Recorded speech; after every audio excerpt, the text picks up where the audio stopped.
go through the journey that my life's had. All of it's true, and believe it or not, it has been a bit mad, but it's not about me. It's about the skills that I've picked up along the way and how I've used them to move from career to career as the path's gone. So you'll probably tell by the accent, I'm from a bit further north, from the northeast, little sunny town called Middlesbrough with a terrible football team. Really don't support them. Any Borough fans in here? No, don't have to ask anybody to leave then.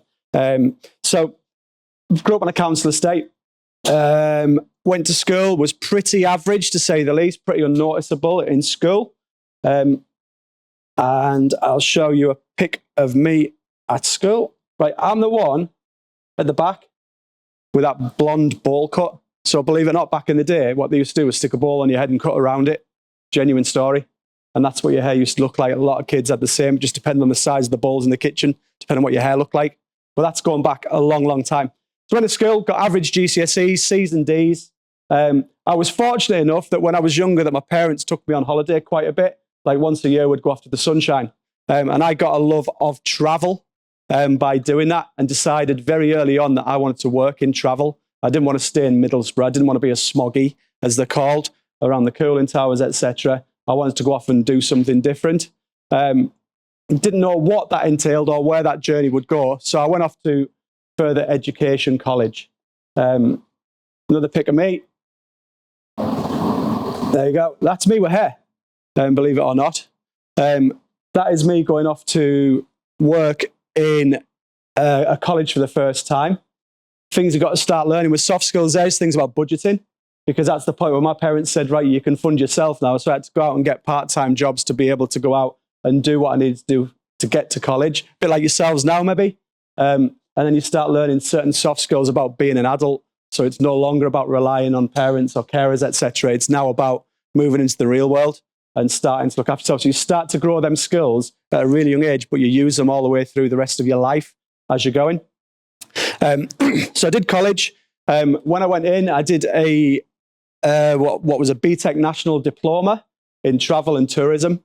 First thing I asked was, like, what careers can I get in travel? A lot of it was to be a travel agent, which means staying in Middlesbrough. You could work on things like tour guides, which would be going in this country, but I wanted to go abroad. I wanted to get away. So I asked about holiday repping, which is almost a dead career now. Has anyone heard of what a holiday rep or knows what a holiday rep is? Right. So if you go on holiday to a foreign country and you go by plane, there used to be a job where when you land at the airport, there's somebody stood there with a clipboard that's welcoming the customers off the plane and taking them to the hotels, showing them in. Before Booking.com, where everyone can do it themselves, people used to rely on these people. And the idea of that job is to make sure that people have fun. But there's a lot that goes on with that sort of career. My lecturer at my further education college said, you're not confident enough. You're not lively enough. You haven't got the skills to do that job. Even though they're all soft skills, you'll never be a holiday rep.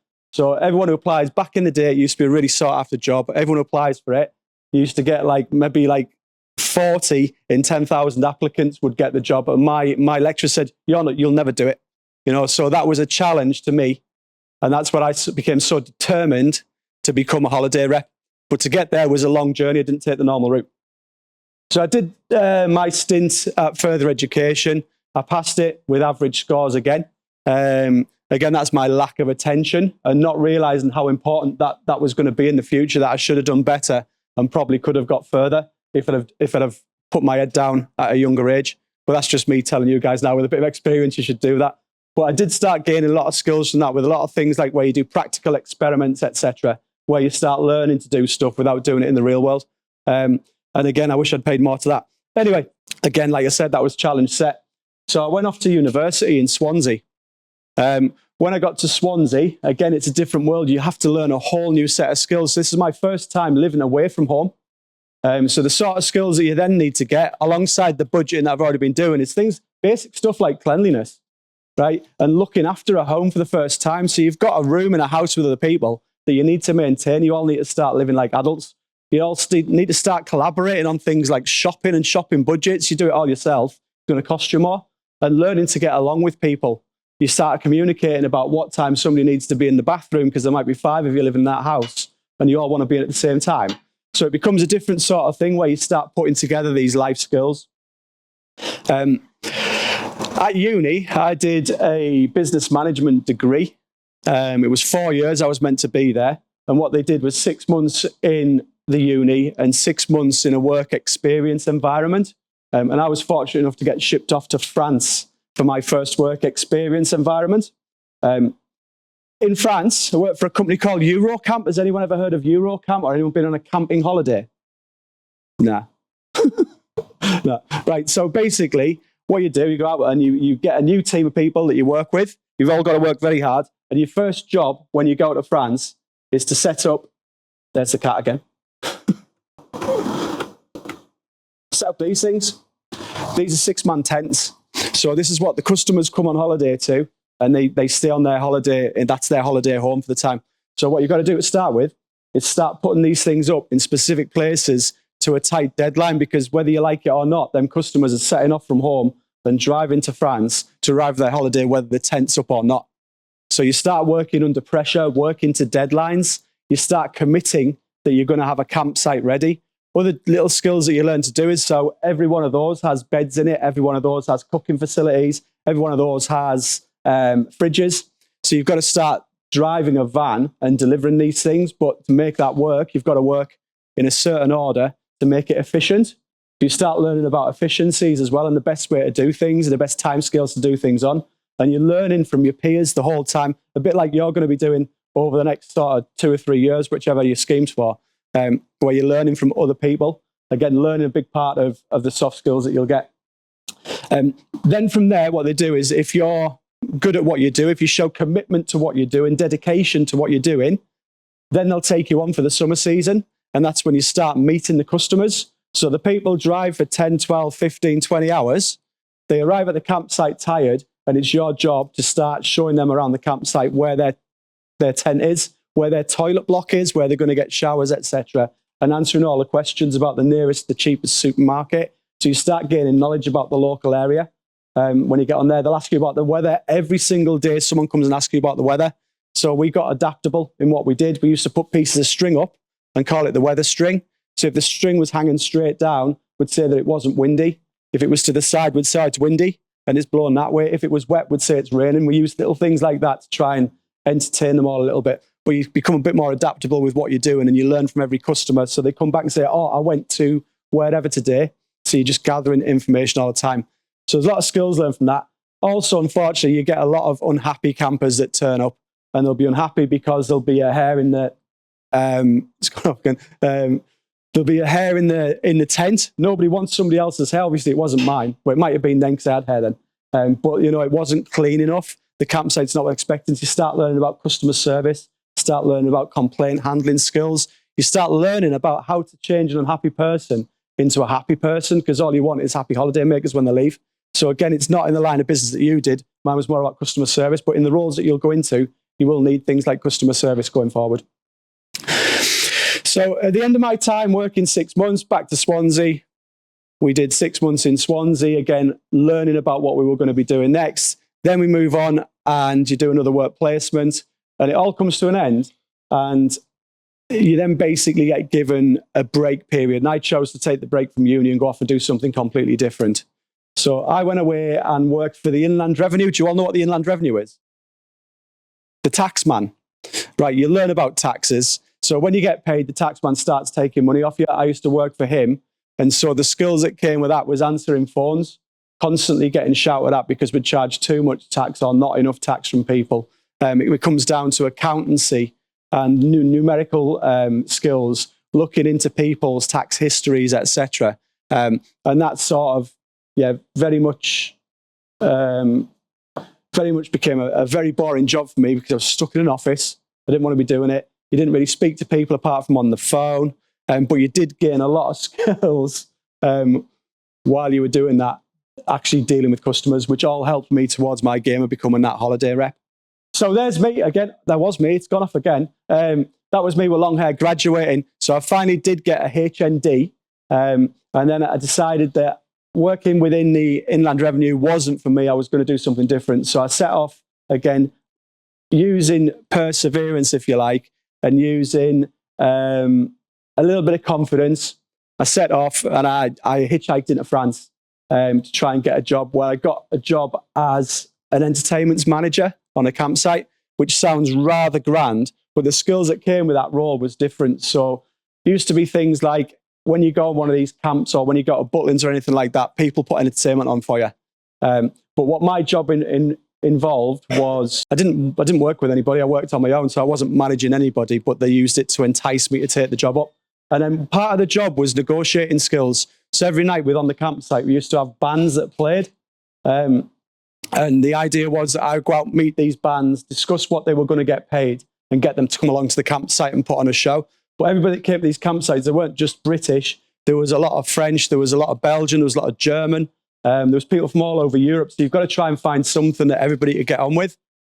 So I actually spoke to these guys and they said, no chance. No, I didn't. Never spoke to them guys. But it was bands like that you'd get, but on a lot lower scale, that would come along and perform on a night time and try to get them to entice and engage with a crowd that was multinational. A lot of them wouldn't do it unless it was a French crowd because they only spoke French. So a lot of the time it was communication skills. With me not speaking a lot of French, trying to speak to a French band would cause problems. So there's a lot of hand gestures and movements and writing figures down, but you will learn to adapt and you learn to communicate with them. So they come on and do a turn. Then in the mornings to fill the days, obviously we learn about budget skills. So I was told at the start of each month, this is how much you've got to spend. You've got to spread out a month's worth of entertainment onto 1 month with this amount of money. You look at it and you think there's no chance we can do that. So every morning we'd get up and we'd have a tennis competition or a football competition that I'd run because it didn't cost anything to do. You get the people to turn up, have a kickabout. You've always got the things like England versus Germany where I'd be refereeing people absolutely belting each other because of historical football victories and things like that, which was always good fun. But trying to play the mediator when you particularly want one side to win over the other, etc., was difficult. But things like that would go on. We'd do things like karaoke's on a night time because there was a machine there. Where obviously you have to get up and sing. So you've got to be brave about some things because I can't sing and absolutely hated doing stuff like that. But you'd have to get up and do it because it's part of your job. So you learn to think about working outside of yourself and testing yourself to do things that you wouldn't normally do. So that's what we did. Moving into that. So from there, basically, I applied to be a holiday rep with all the skills that I'd picked up working to that point, which is what I was always told at the first college that I went to that I would never be able to do. I went for an interview and I highlighted, if I'd have had a profile like Startingpoint, would have been able to evidence it as well, all the different skills I'd got, like communication, like thinking on my feet, thinking fast about solving problems, like budgetary skills, everything that goes along with being a holiday rep, which you wouldn't believe what that job entailed in the time. Again, it's a dying breed. Now it doesn't really exist because everybody books it on booking.com. But back in the day, people, when they went on holiday, just used to lose their brains, basically. They think it's going to a different country, everything's different. So even just ordering egg and chips, you'd get customers that would go, can I have egg and chips, please? Just stick an end on it and expect everybody to understand. And it was the Spanish or the Greeks that would adapt to the English language because the English are the laziest people when it comes to languages, which I'm sure Peter will agree, that the Greeks all learn the English language, not the English learn the Greek language when they go on holidays and things like that. But I took so many transferable skills and soft skills from my formative years that when I went to the interview, when I had to do a presentation like this, it wasn't fazing me. It's just get up and do it. What can go wrong type attitude. It's having the determination as well to do that. So I then went from a holiday rep. They were always famous for getting drunk, to be honest. That's what holiday reps did most of the time. They used to go on things like bar crawls and booze cruises and take the customers out and just show them a good time. That's what part of the job was all about.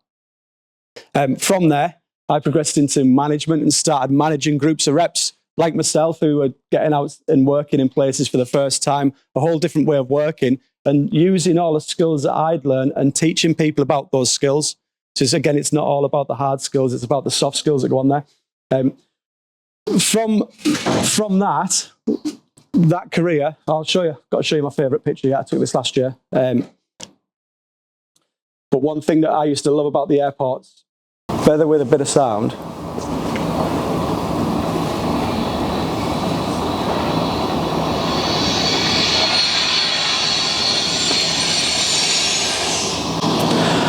that's 232 people arriving on holiday, grumpy, they've been flying, and then it's your job to turn that around with the soft skills that you've learned.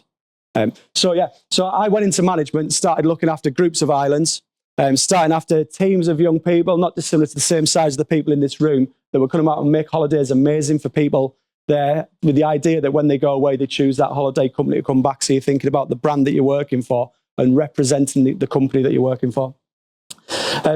After 15 years away, I decided to move back to the UK. There's only so long you can stay away for. And I was very jealous of certain things, which you wouldn't believe. So my partner, she was jealous of her mates because they all had carpet. So everywhere that I worked, everywhere we lived, we had tiled floors. You don't have carpet, believe it or not. That's quite a strange thing to want, is carpet. Mine was a big screen for sport. So you live out of all that time, you live out of 2 suitcases. You can't put your big TV in your suitcases.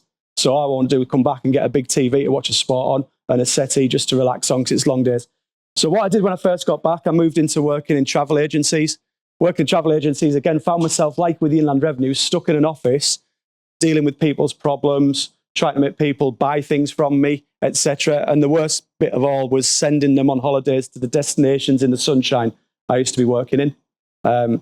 Became a different ballgame. So I decided to leave travel. And what I decided to do was go and work in a further education college as a lecturer and teach people about travel and tourism. 2 fingers up to the people that told me I couldn't do it. I was then doing the job that they wanted. But I didn't do it with any skill, like any hard skills. I did it all with transferable skills and using the skills that I picked up along the way. Once I've done the lecturing thing, I did a bit of assessing. I found what amazing about assessing is you get certain qualifications that you can deliver. And from all that, I was able to deliver business studies, functional skills, English and maths. I was able to deliver retail. I was able to deliver management and a couple of other things that I was actually allowed to train and qualified to train, all from soft skills. I then went to work in a different kind of an office with the guy that owns Startingpoint, Tom. So I went to an interview for a job that was completely out of my comfort zone. And I walked in the interview room. You did interview training the other day, did you? Yeah. So everything you put on your starting point, you can think about that when you're going through the interview process, because you'll have skills on there. You'll know what your profile is because you're going to build it. But I went into the interview, and when I sat down, the first thing I thought about was, right, what questions he's going to ask about me? Why am I suitable for the job? Things like that. Why should I get the job? What skills, what experience have I got? And I noticed he had a Leeds United mug on his desk. And I asked him about Leeds United. We spent 15, 20 minutes of a 30-minute interview talking about Leeds United Football Club, a general interest in football, me being a Scarborough Athletic fan, which nobody's ever heard of. And there's only about 1,200 other people that support Scarborough. But that's something that's where my family are from. So that's what I chose to do. 20 minutes talking about this and not about the job interview. And I got the job with 10 minutes talking about the job. The reason he employed me is because I fitted into his team. So it was all about the skills that I had, and it's all about personality. So when we talk about building your starting point profile, it's not just about the hard skills and showing the stuff that you do with the actual training you get here at HETA. It's all about showcasing your likes and what you like to do outside of school, whether it's football. So the communication skills that you get from playing football, who do you communicate with? You communicate with your midfield, your defence. You communicate with your coach. You listen and speak to the referee. Timekeeping skills. You don't turn up at training on time, then you're not going to play on the next day. Oh, that's how it was when I used to play. If you weren't there for training on time, then you didn't get to play on the Saturday. Simple as that. So you learn a lot of other skills that you can put into this. We gelled over music. Again, so music's been a big part of what I've enjoyed, and going to see gigs and things since I've been back in the UK. And a lot of the people that I speak to, it's all about common interests, and that's what gets you in the door. So you can imagine going to work somewhere where you've got no common interest with anybody that you're working with. You're not going to enjoy it as much. They're not going to enjoy it as much. Is it going to be as successful? So it's all about showcasing your likes and the things that you do outside as well. So when you're thinking about building your profile, should be thinking about things, whether you do things like cutting the grass at home, stick that on there because it's yet another skill or another thing that you do that you can showcase. Whether you're caring for somebody, you've got siblings or anything like that, they're the sort of things that you can put into your profile. What I really wanted to showcase was that everything that you're doing, you should be thinking about what can go onto your profile is the main thing of the story. What skills can you put in there? And it's not just about what you're doing when you're doing your actual training here at HETA, it's outside as well. Trying to make you guys stand out differently to each other. Because like was said earlier, it is a bit of a competition between you to get those jobs. It's all a big team, but you're all going to need to try and make yourselves look different to get those positions with those apprenticeships. Right, has anybody got any questions? We want a question off every single one of you.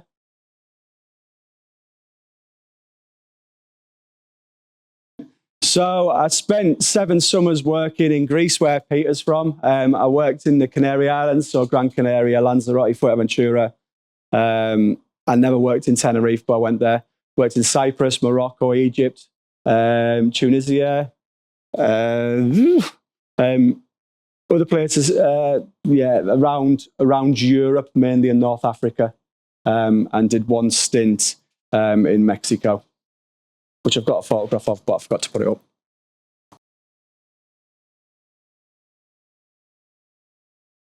What was my favourite job?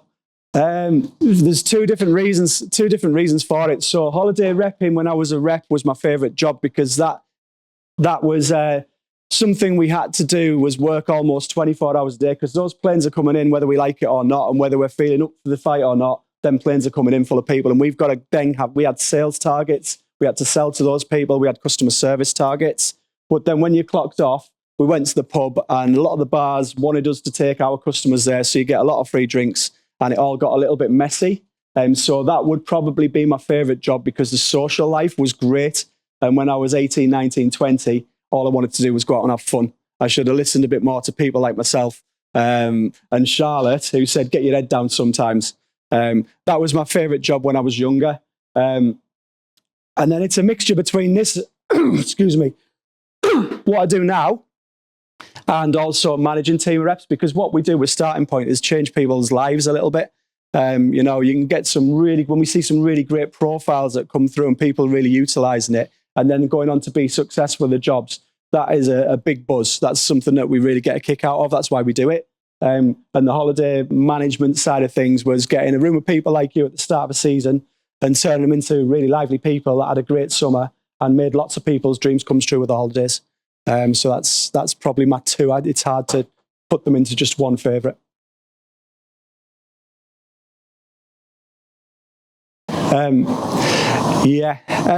Biggest advice is, I would say, try and enjoy what you're doing, because if you get stuck when you go into full-time employment and you don't enjoy it, you spend probably a third of your life working, and you spend a third of your life sleeping, and you spend a third of your life enjoying yourself, roughly, I would suggest. But I would say put that extra effort in when you're younger. I mean, if I'd have been listening when I was younger, I wouldn't have been such a mischievous little shit, to be honest, pardon my French, but I would have been paying more attention to what people were telling me and learning, because the skills were in me to go on and do what I did and what I wanted to do, and they're all in with you, and you'll all get trained to do them, but it's putting the effort in. And that's probably what I didn't do as a kid, was put the effort in, because I didn't want to pay attention and I thought I knew better. When actually, when you come to places which are amazing like Heta, then you're going to get really good training and you've got really good futures ahead of you. And I would say, like, again, this is a massive chance. This is like getting brought on as a sub to play for England. And all of a sudden, if you mess it up, you're not going to get picked again. Again, I love football, obviously, so everything's about football. But it is that opportunity for you now. And if I'd have told my little ball-cutted headed self there, listen to people who know and have been there and to experience, then that would be my best bit of advice.